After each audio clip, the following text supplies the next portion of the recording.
Hey, man, we got an easy go here with the Robbins engine. I was going to show you how to test the coil, man, to see if it's firing or if it's getting the proper voltage. But let me start off by saying this here.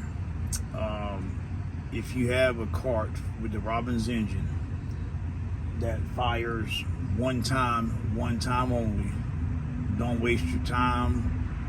Don't waste no Tylenol. Don't waste no ibuprofen. Buy you an igniter. All right, don't do no other tests. Buy the igniter, man. Trust me. Don't get no $25 Chinese igniter. Get the ones from Red Hawk. That's what we buy, and they work good. The ones from China, we bought probably 25 of them, and out of 25, you might get one good if you're lucky. But all right, man, I'm gonna show you how to test this coil, man. We got a spark tester here. Excuse me, a lot.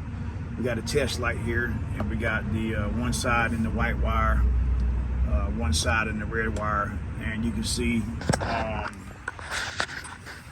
I've locked it in neutral here. Took it, spun this around, so it locks it in neutral. So I won't run through this fence here, but I'm gonna turn the key on, and let's see what it does, fellas. All right, you can see with a test light. You can buy the test light from China,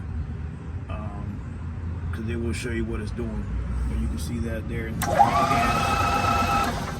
You can see that igniter is telling the coil to fire. All right, that means your pulse is working, and your igniter's working.